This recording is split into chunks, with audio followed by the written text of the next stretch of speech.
One thing that was so frustrating to me was that there seemed to be a very narrow understanding of female intelligence and power where I was growing up.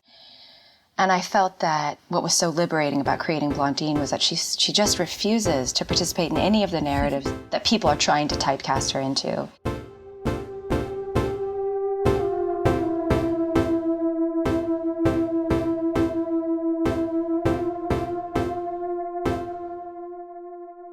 Our month-long celebration of our most downloaded episodes continues with someone who lives in rare air. Tess Gunty's first published novel won the 2022 National Book Award. And our conversation in season 2 goes deep on her journey toward writing The Rabbit Hutch, and then what it was like to live in a world that knew her. A heavy challenge for an introvert. She talks about the need to write about women who remain the main character in their own story. Enjoy our listener fave for season 2, Tess Gunty, in an episode we call Intention and Attention.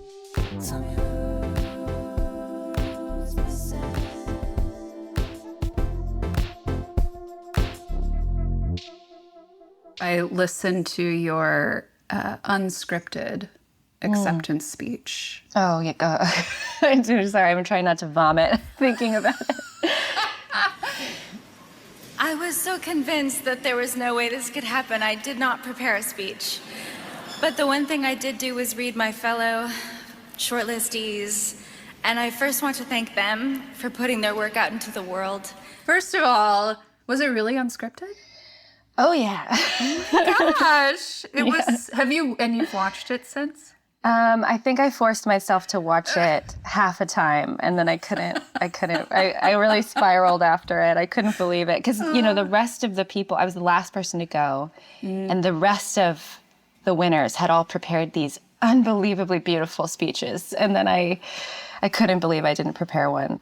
I had received advice from someone not to, and I was like, okay, that makes me feel better, so I'm going to not. And then, of course, it's the most watched thing of all time of my own. Well, one of the things you said, allow me, because it really resonated for me. You said, I truly believe that attention is the most sacred resource that we have to spend on this planet. And books are perhaps one of the last places where we spend this resource freely and where it means the most. And so everyone here tonight, thank you for everything you've done to put books out into the world and to promote justice. And I think kindness wins. I think that's the point of this evening. Love wins. Thank you so much. For you, and as we talk about friendship, and I think we're more broadly open about preferring introversion. What do you make of attention and friendship, and how do you balance it with the relationships with the people in your life? Well, I really believe that close attention to others and to oneself is the bedrock of all transformative acts of compassion. And so whether it's someone you know very well or someone you've never met before, there's a quote from Simone Weil, she wasn't officially Catholic. She was born Jewish, but she kind of participated in Catholic thinking and wrote a lot of Catholic work that's kind of considered in the Catholic theological canon now. And she wrote in an essay called Attention and Will, she wrote, "To know that this man who is hungry and thirsty really exists as much as I do, that is enough, the rest will follow." And I read that when I was 20, I think, and I just found it to be so correct. And of course, now there are so many demands on our attention, and our attention is being commodified in a very explicit way. It's the attention extraction economy. And so for me, the best I can do is to sort of consciously opt out of those commodification systems as often as I can. I just deactivated my Instagram. I don't have any other social media now. And I find that those kinds of steps are really helpful. We get asked a lot in my line of work to talk about time management.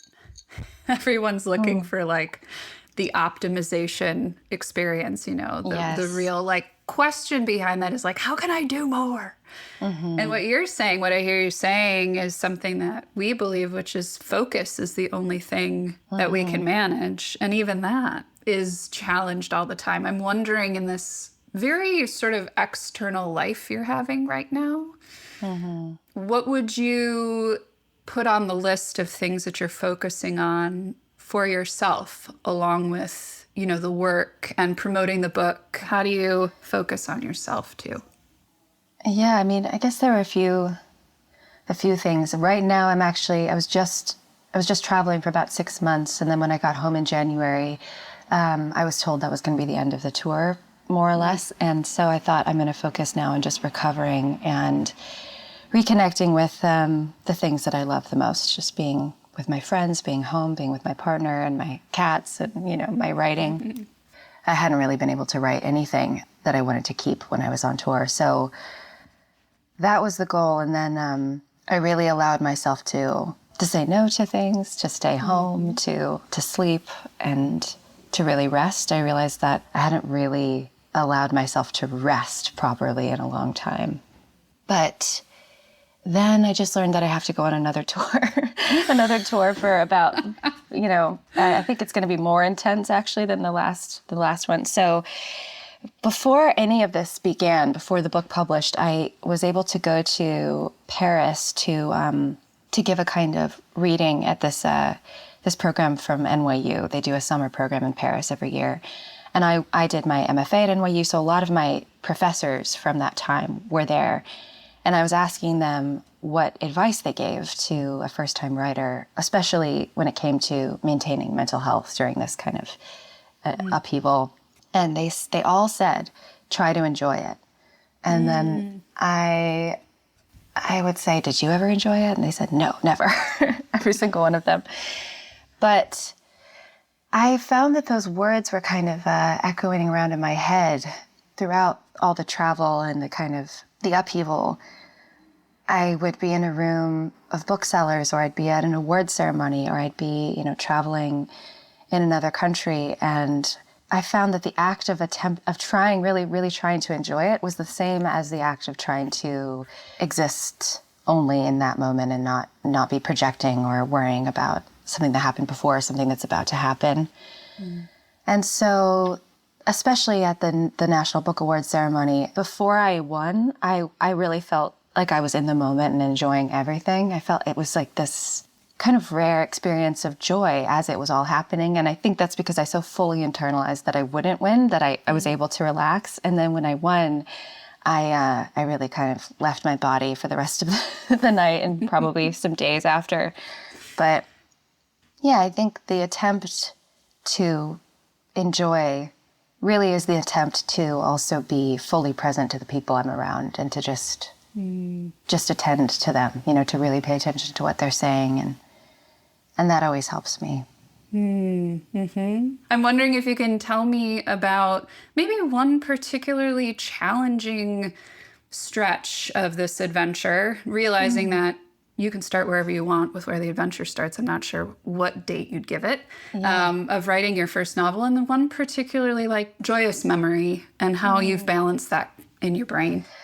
Oh, well, I think the most difficult stretch of this journey, so I was working on the book for about 5 years before I submitted it anywhere.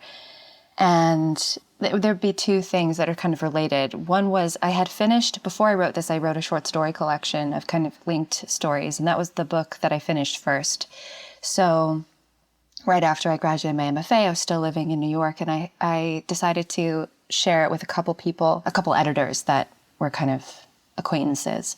And both of them essentially told me to put it in a drawer and to consider it practice for the next.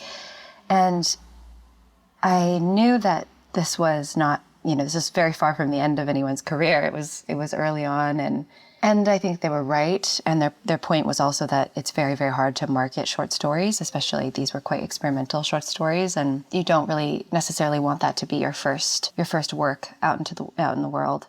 There are obviously exceptions to this, but I think I interpreted it as a kind of wholesale rejection of what I was doing and what I was attempting. And I kind of fell into a depression. And it also gave me the impression that publishing was very risk averse. I don't know if this is even what these people intended to communicate to me, but I received the impression that publishing was not going to receive something that was peculiar or, breaking out from the kind of conventional realism that I saw celebrated around me. And so when I finished this book 5 years later, this novel, I was pretty certain that it was going to receive the same response. I knew it was peculiar. It was structured in a kind of unconventional way. Of course, nothing is truly new. I knew it wasn't like the first time anyone had written a novel structured like this, but I was having trouble identifying, books within the past 5 years that were similar. And so I just fully believed that there would be no place for this book. And by that time I had been, I hadn't had health insurance since I'd graduated the MFA. I hadn't been able to really make a living. I had just been kind of staying afloat, and I didn't see a way out of it. And I had applied for a PhD at USC in creative writing. I think the order of events was that I submitted this book to agents finally at the kind of urging of my friend Kate. And then a few weeks before that, I had applied to this. A few months before that, I applied for this PhD program in creative writing and literature. And I found out that I didn't get into the program like a few weeks after I had submitted to agents, which means, a lot of them say that if you don't hear from us within a few weeks, just assume we've passed on the project. So I was like, okay, now even my safety option, which was this PhD program that I really wanted to do, but it was also something that felt like a buffer, a safety net. I'm not getting into that, and nobody wants to publish my book. So yeah, so those days, and then my partner he had to go out of town the day that I was rejected from USC, and so I was just alone thinking about all this. That was definitely the lowest point. And then miraculously, this professor I had at NYU, Jonathan Safran Foer, who I worked with him on his own work of nonfiction as a research assistant.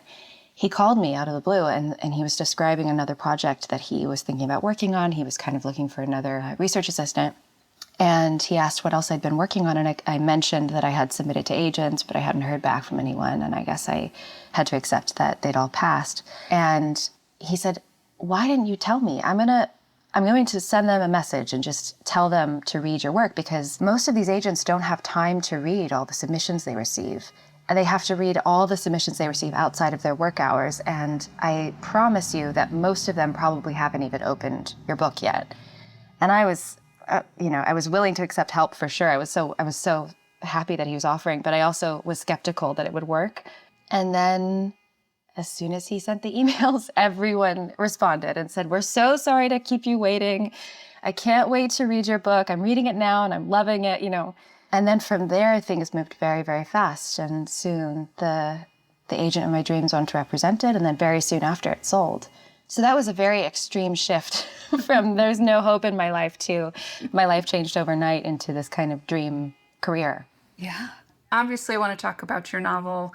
I'll front load it with, I must have turned to Arnie, my partner, a dozen times while reading it to say, this is so smart. How does she know so much about so many things? And then I watched your illustration, the vignettes on the Barnes & Noble video, and then read about your brother, and I was just like, who is this lady? So definitely intoxicated by the book and the writing. And I'm not, and I'll just confess this, I'm not a big reader. I'm an aspiring big reader, I don't have any shame associated with it, but it's I should read more, right? So it's a big deal for me to open up a book and get swept away with it. And I'm actually, I think, at a place in my life where if I'm not swept away, I don't read it. It's the same with music. It's the same, right? I'm 43, so let's not, waste any time. Yeah. Yeah. But I'm wondering how you move from that place of kind of oh man, I guess this isn't it. I guess, this is how it's going to be, rejection, depression, into a place where, at least when I watch you speak, and I said this to Arnie yesterday too, there's such a poise and confidence, even if I don't know what's happening inside for you. So help us understand that. what we see and what's happening inside for you at this stage.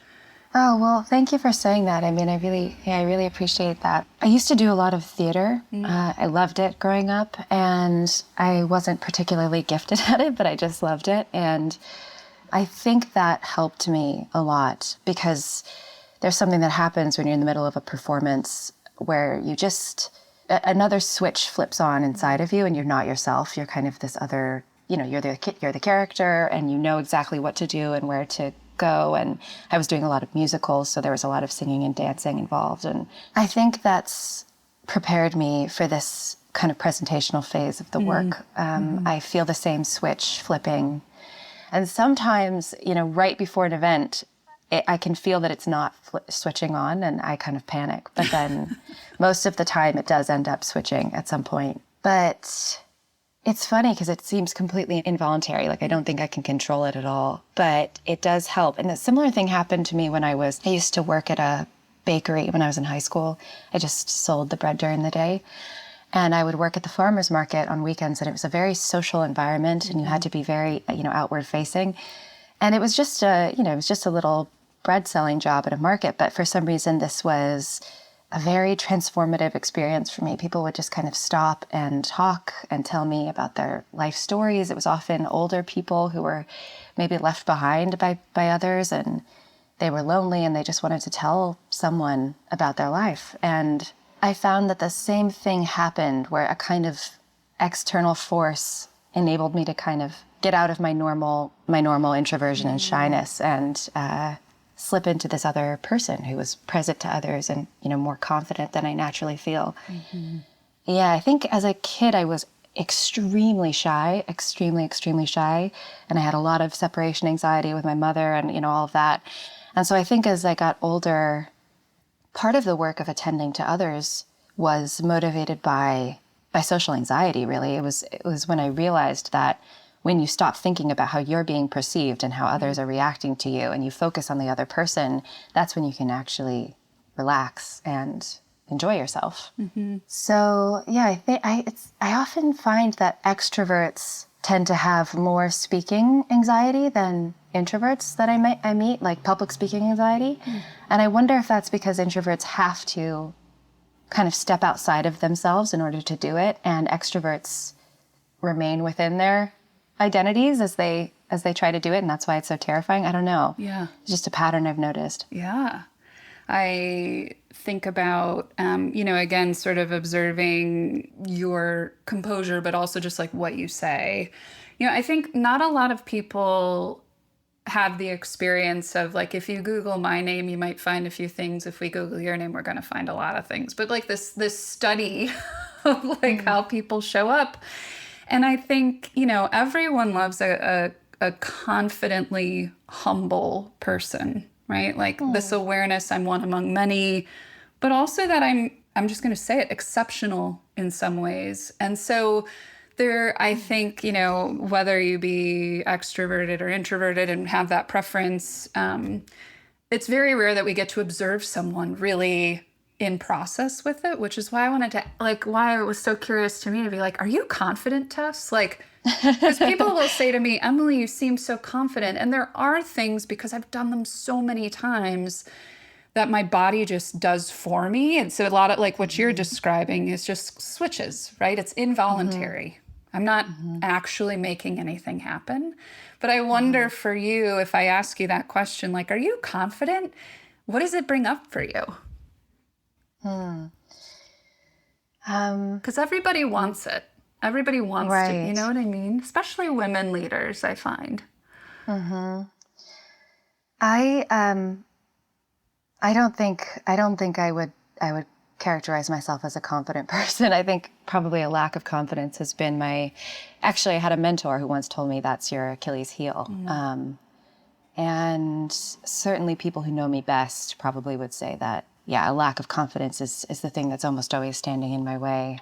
But I do find that during this kind of presentational process phase of publication, I think because you're kind of also representing your publisher and you're also representing your editor and your agent, and obviously nobody else's career is riding on this. I'm not under that delusion, but I think it helps me to think about not just doing this to kind of to promote myself and my product, but rather I am part of a kind of community of people who have made this book come into existence, and I am the representative for it. So when I think about it that way, I find that the work of promoting it is much easier, or it's not as fraught with kind of self-doubt.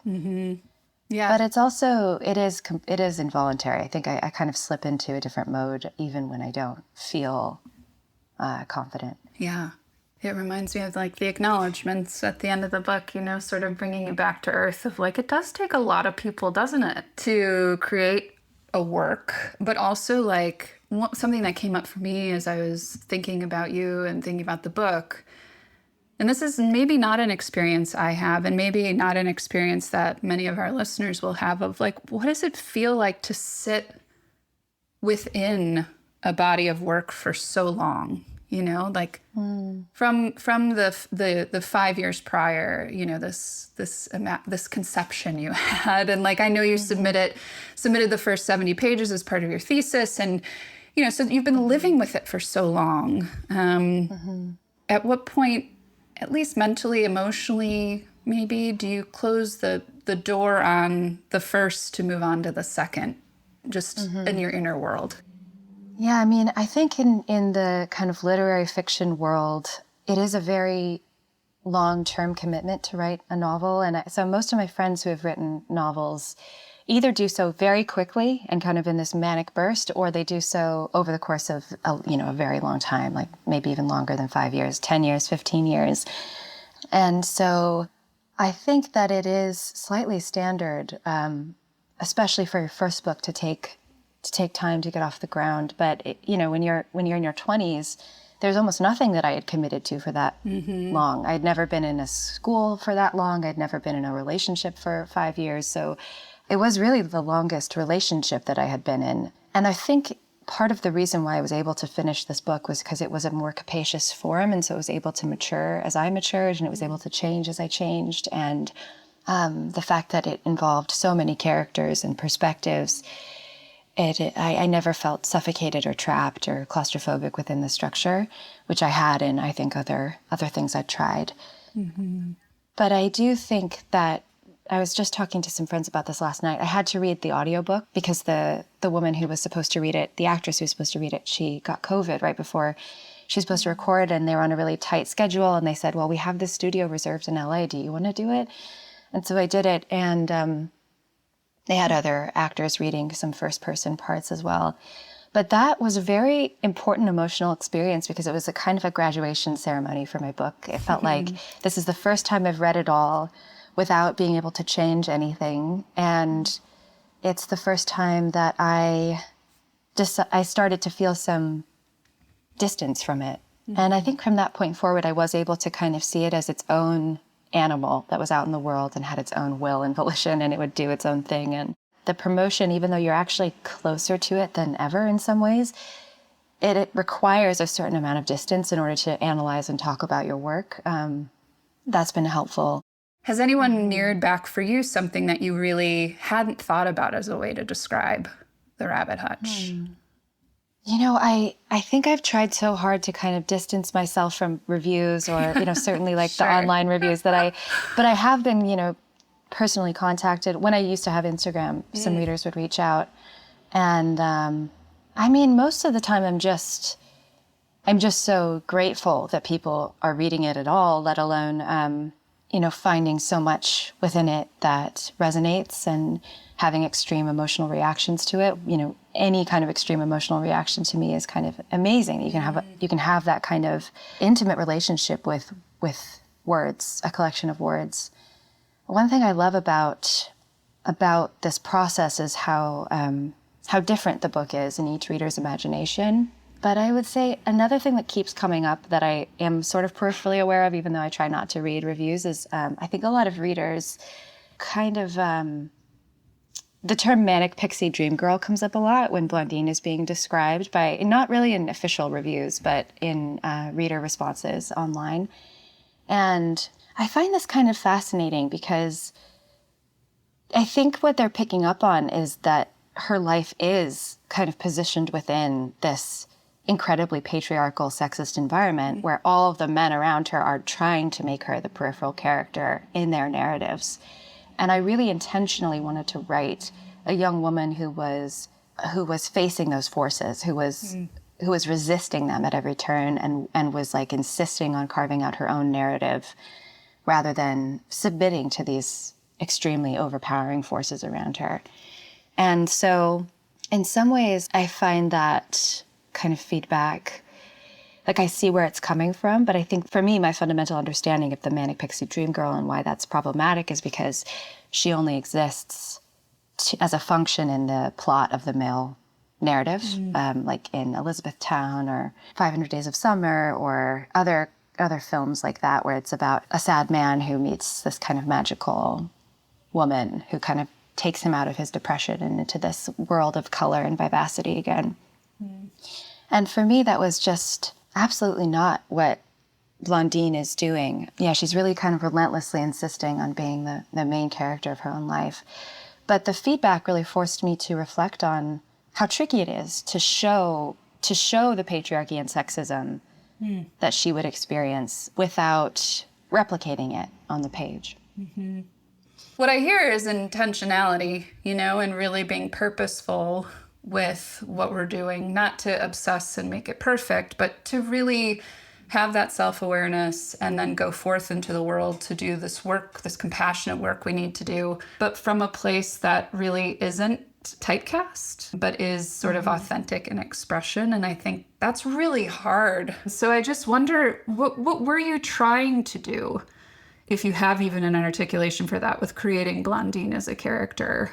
And did you do it, do you think, based on what you've heard? Yeah, I mean, I think, well, it's an odd question in some ways because in my kind of drafting process, I try not to kind of impose any agenda or like structure or outline on the work. I really believe that when you're kind of trusting an associative subconscious logic, whatever you care about most will surface, and it'll be more interesting and more truthful and more surprising if you trust that logic versus this kind of more conscious logic. But then, of course, when you're revising, you have to be extremely intentional and conscientious about what you're doing. So I think it'd be probably fraudulent to pretend like I had some plan or vision when I first started writing her. But it is true that as she kind of formed herself on the page, I realized that she was the hero that I kind of wanted to see. I think at the time, I began writing this when I was 23, and she was, not so distant from it. She's 18, but that's not so distant from 23. And I think I had felt so boxed in. I had felt people trying to typecast me throughout my life, depending on my appearance or my interests, or, what every single person probably experiences this. And I think the more marginalized your identity happens to be, the more intensely you feel cornered into boxes. But one thing that was so frustrating to me was that there seemed to be a very narrow understanding of female intelligence and power where I was growing up. It was a very Catholic environment. It was in the Midwest, and I think a lot of archaic ideas about femininity were still operating there. And I felt that what was so liberating about creating Blondine was that she just refuses to participate in any of the narratives that people are trying to typecast her into. And part of that is because she's so relentlessly herself. She is interested in the things she's interested in unapologetically. And she cares about the causes she cares about unapologetically. And her methods of kind of interrupting, or her methods of activism are so unexpected and so wild. And I love her activism because it seems to be motivated from a place of almost a visceral need to disrupt things. Like she's not necessarily convinced that any of her activism is going to come to fruition, or, in this case, she's protesting a development plan. I don't think she thinks that it's going to stop because of her meddling, but she does it because she cannot live with herself. She can't live with this space if she allows what she perceives to be injustices to simply move forward. And I also I I loved the idea of creating a female character who was unapologetically and undoubtedly brilliant. She's really intelligent. Her intelligence takes a kind of particular form. She really defines herself only by the things that she can derive real value from, like her mind, her curiosity, her activism. And everyone around her is trying to get her to kind of just be a pretty girl, you know? And I think beauty was something that I was trying to interrogate as well. You know, it's this resource that I think young girls from a very young age receive the message that physical beauty, a conventional physical beauty, whatever that means, is the most important resource that you could possibly possess and cultivate. And if you have that, then you don't need anything else. You don't need a personality or a sense of humor or a brain. And that, you know, this will be this truly mobilizing resource. And I think for Blondine, a part of the kind of wish fulfillment of writing her was to show how untrue that was. It was just, for her, it was a currency just like any other that was a fiction that kind of propped up those in power at the expense of everyone else. So for her, the kind of attention she receives, or maybe the opportunities that she receives because people perceive her as beautiful, are repugnant and actually quite invasive and violating. And so, yeah, I think part of writing that character was also interrogating the myth of beauty. Do you have any reservations about the Rabbit Hutch being turned into a screenplay or a movie? Well, right now it's just optioned for the rights. So I think only about 1% of the material that's optioned actually ends up getting made. But if it did get made, the producer who optioned the rights said to me, you know, recently asked if I wanted to write the screenplay, and I realized that I really don't have any desire to do so. Yeah. I was like trying to summon the desire, but I just was like, I really think that I'm more interested in finding out how someone else interprets this material. That the idea of that, you know, the more different it is, or the more they change things. Obviously, there are certain, you know, choices that I would question, but I'm most interested in seeing how someone else, you know, how this kind of the chemical reaction with their imagination. And I do think I am someone who sort of, like, I've already had to achieve so much distance with this work. It would be very difficult to re-enter it and try to live inside of it again. Yeah. Is there anything you feel like has been unsaid or you want to lift up as it relates to what you're an activist about? Either be it, you know, promoting your novel, which is your job, or is there anything else that you'd want to leave us with? I just finished this book called What We Owe the Future by a philosopher named William McCaskill. And this book is kind of making the argument for long-termism, meaning, you know, taking future generations as serious moral concerns, you know, providing for them a world that is livable is a very serious moral concern. And I learned when I was researching him that he also co-founded this movement called Giving What We Can.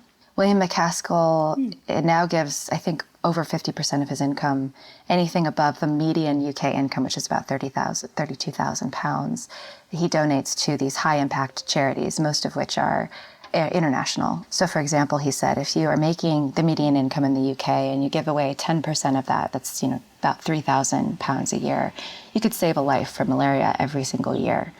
And I was always so skeptical of the kind of, you know, money-focused efforts to solve problems. I mean, it sounds silly when I'm saying that because, of course, all these problems require money. But, you know, I didn't have much money for most of my life. So I thought this is not a sustainable model. But he really persuaded me otherwise when he talked about how, you know, for example, you could try to make your carbon footprint zero and do everything you can to do that, but then the effect would be like you never lived. That's the best effect. Whereas if you give a percentage of your income, you could have an effect that's magnitudes greater on environmental justice.